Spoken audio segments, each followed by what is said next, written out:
Hello, my name is Jason, and I'm the Game Master. I cover everything Pathfinder Second Edition, including in-depth adventure path reviews, advice for players, and tips on how to hit the elite template on your GMing. I'm also a full-time professional Game Master, so if you'd like to play a game with me, check me out on startplaying.com, links below. Life in Pathfinder is a dangerous thing. Whether you're dungeon delving, exploring other realms of existence, or battling vicious cults, life can slip away in the blink of an eye. As opposed to games like D&D 5th Edition, it's a bit harder to come back after Pharasma has taken hold of your mortal soil, but there are ways. Some of them are direct, with rituals like Reincarnate, or feats like Miracle Worker, and others can be a bit more roundabout.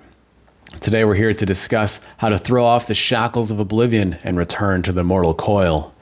Fair warning though, there's some small spoilers for Agents of Edgewatch and Fist of the Ruby Phoenix, but I'll let you know when those are coming.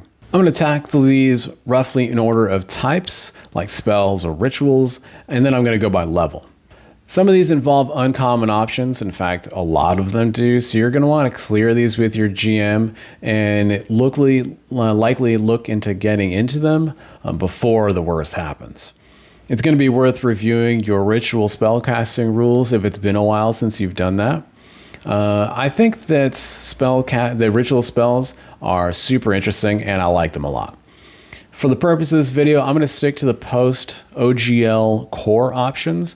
I think that most tables have switched over and I don't want people to get confused about what's legacy and what's the new core rules. First up is a 5th level reaction spell that may not technically fit in here, but it is worth mentioning anyway. It's called Breath of Life. The trigger here is a living creature that would die, so they haven't technically died yet. It doesn't work on death effects or things that don't leave a body, like Disintegrate. It's only for the divine casters, but the good news here is that it doesn't have the manipulate traits. You're not risking any of those pesky reactive strikes. Raise Dead is the first spell that can truly bring somebody back from death. At 6th level, it's not likely to come up in your average 1 through 10 campaign, but you might be able to find a friendly NPC who could cast it for you. The spell itself costs a gemstone worth 200 gold times the PC's level. That's at the regular, non-heightened version of the spell. And if you're paying somebody else to cast it for you, keep in mind that the spell casting services found on page 295 of the core rulebook say that it's going to cost 160 gold on top of that minimum. It can be a big investment unless the party is saved up for this kind of eventuality. The target is likely to be a bit debilitated after this casting, so make sure you've got a good place to spend some downtime while they're recovering. Now we're getting into the big guns, the 10th level spells. First up is Miracle and Primal Phenomenon. Both of these spells basically do the same thing. They allow you to duplicate the effects of other high-level spells and possibly even more powerful effects. Although these ones have a chance of unforeseen complications, i.e., sorry, let me hit the microphone real quick. i.e., the GM gets to decide on how to make your life more complicated. The nice part here is that all it costs you a spell slot and not necessarily a King's Ransom like Raise Dead, but if you're casting 10th level spell slots, you're probably royalty already. These spells are only for the Primal and Divine tradition, however, but all casters who get 10th level spell slots will have access to Manifestation, so you'll be able to choose some of these options just in case you didn't happen to prepare the right spells for that day. The last of the spells that I have here is an interesting one. It's called Revival.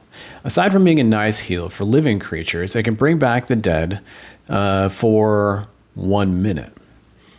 This is unlikely to be a good spell for combat because they still have only 1 HP and a host of debilitating effects. So I think this is an out of combat thing, kind of an RP spell that gives everybody like one final chance to say goodbye to their friend. Great drama, great RP. I like this spell. Now we're on to rituals. Now these are again mostly uncommon options, so you're going to want to clear these ahead of time with your GM. The best time to do that is at the beginning of the campaign. It's awkward on the GM end to be asked in the heat of the moment if this uncommon option is available, because there's a lot of pressure to say yes in that heat of the moment, even if you don't really want to. So make sure, just do your GM a favor, do everybody a favor. And this is what session zeros are for. In any case, I feel like rituals are seriously underused, and I'm planning a future video about them, so keep your eyes peeled for that. First is Reincarnate. It's only a 3rd level ritual, so you should have access to this pretty early on. And it works up to 8th level characters, so it should have some staying power. They can be dead up to a week, and there's some language here about Pharasma having the ultimate decision about whether or not they are able to come back. There is a very big caveat to using this spell, because when they come back, it's going to be probably as a different ancestry. You roll a d20, and on 1 through 14, you get a common ancestry, and on 15 through 20, you get an uncommon one. Again, this is something that you should make sure that everybody is okay with, because with some folks, that might end up with a very different vision of their character than they originally planned. So again, this is a good spell to talk through before you cast it. Next is Resurrect. This ritual takes a full day to cast and has a base cost of a gem worth 75 HP times the target's level up to a 10th level character. Past that, you're going to need to upcast it and the price will go up. This comes with some language again about Pharasma having the ultimate decision, but you'll know that when you're casting a spell, it'll fail, but you won't lose the gems, which is nice because the players don't lose out on a bunch of money, and the GM gets to have the ultimate decision about if they really need to have a character dead for some reason. I'd assume it's an NPC in that case. Unless you critically succeed, the PC is going to be in some real tough shape anyway, being clumsy, enfeebled, and drained one for a week. So again, make sure you have a safe place to rest after you've cast this spell. Planar binding may not be your first thought when considering how to bring back the dearly departed, but there's some very interesting options here. There's a number of creatures that can replicate the effects of a wish spell, most of them within the genie family. All of these have text about how they're going to interpret your wish.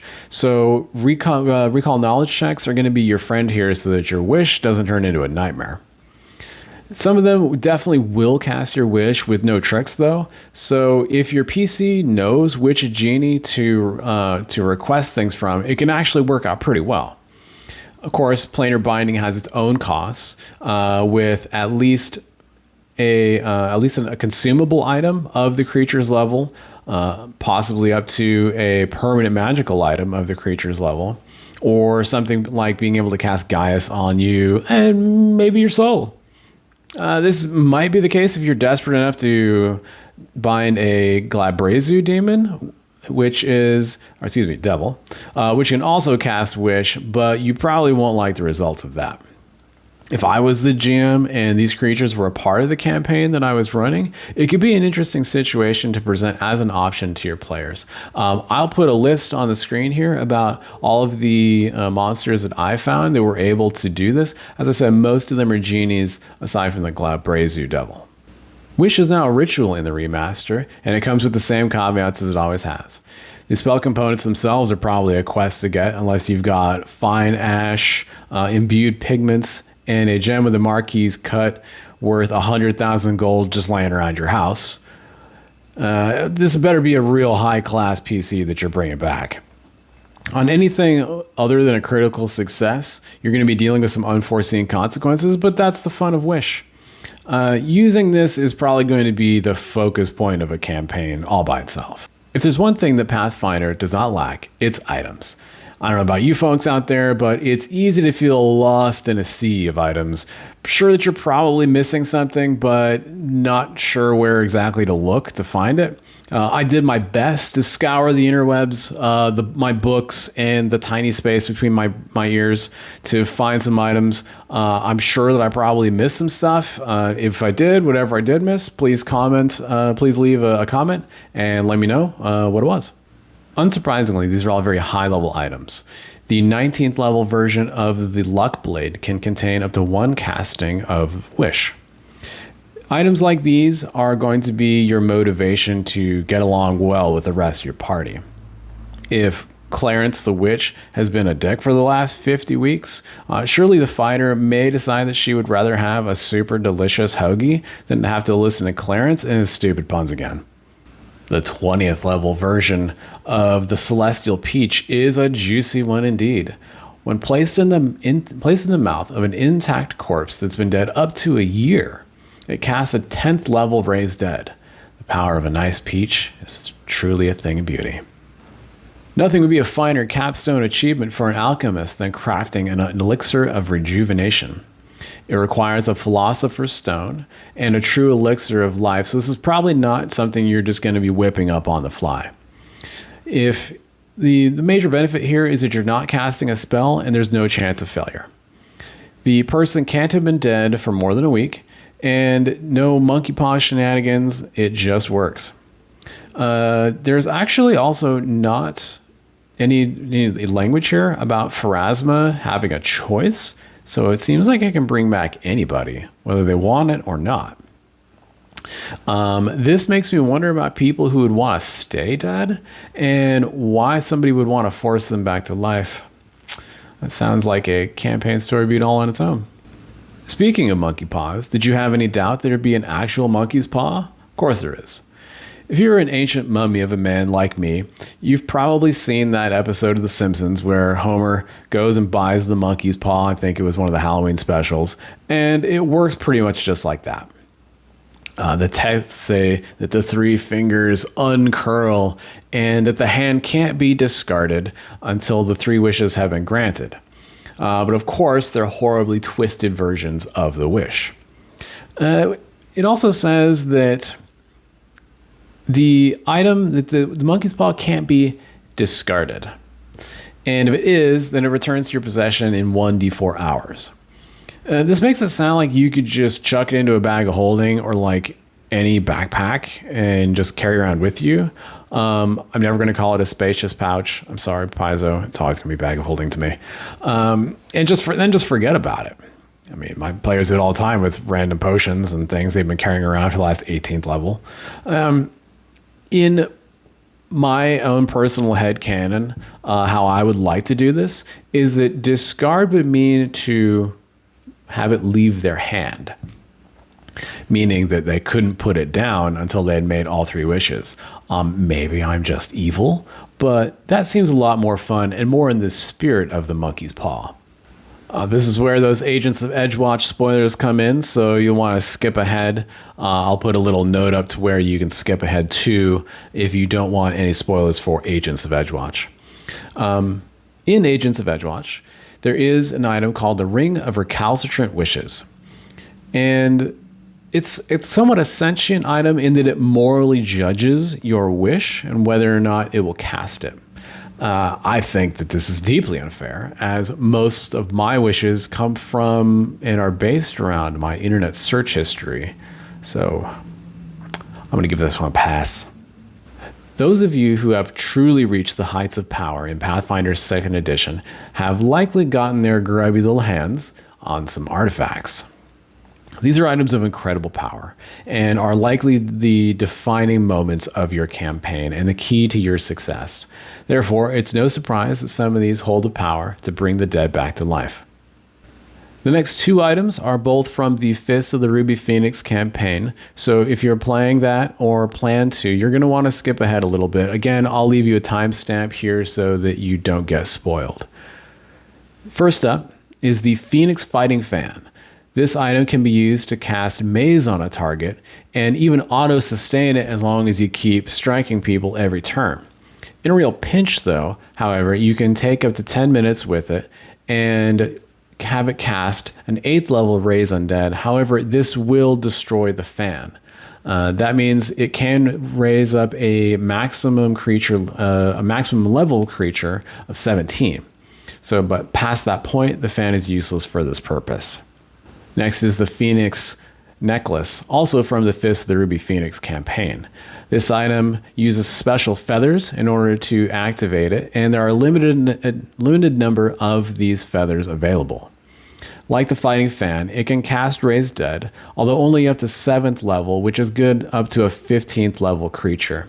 You can do this by sacrificing a feather, but each time you use it for this purpose, it costs you an additional feather.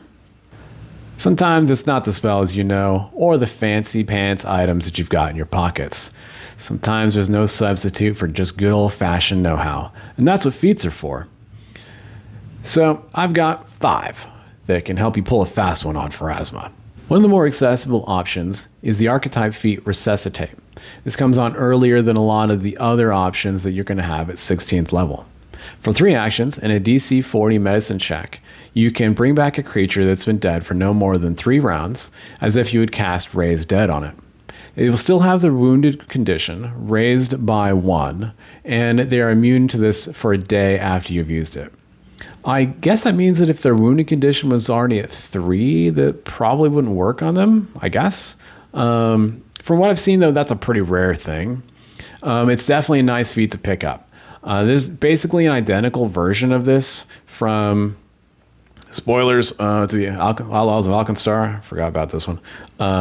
But yes, called Unwind Death, that you can find, again, in Outlaws of Alkenstar. It works basically the same way, except for it's a crafting check instead of a medicine check. Ultimate Mercy is a great pick for you champions out there. When you use a Mercy, you can target a creature that died on your last turn and bring them back to life. This doesn't work on creatures that died from Disintegrate or Death effects. They gain the benefit of a Lay on Hands after you've used this as well. You have to have Lay on Hands in order to get into the Mercy feats, but being able to bring somebody back without having to make a check is very rare and definitely worth picking up. Both the Champion and the Alchemist saw big changes with the OGL, and both of them are able to bring back their friends with no check.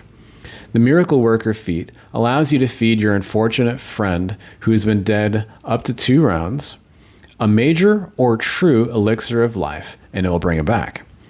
Interestingly, it doesn't have the language about not working with Disintegrate or Death effects. Disintegrate does say it leaves a fine ash, so maybe you're just pouring the elixir on a pile of ash, making some kind of sentient mud person. That'd be funny. I don't know.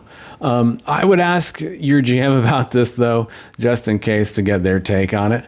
But yeah, it definitely doesn't have the same language as otherwise, so maybe it works. As you can see, if you have access to them, there are lots of ways to bring back your friends in Pathfinder 2nd Edition. Nobody likes character death, and it's good to have these options.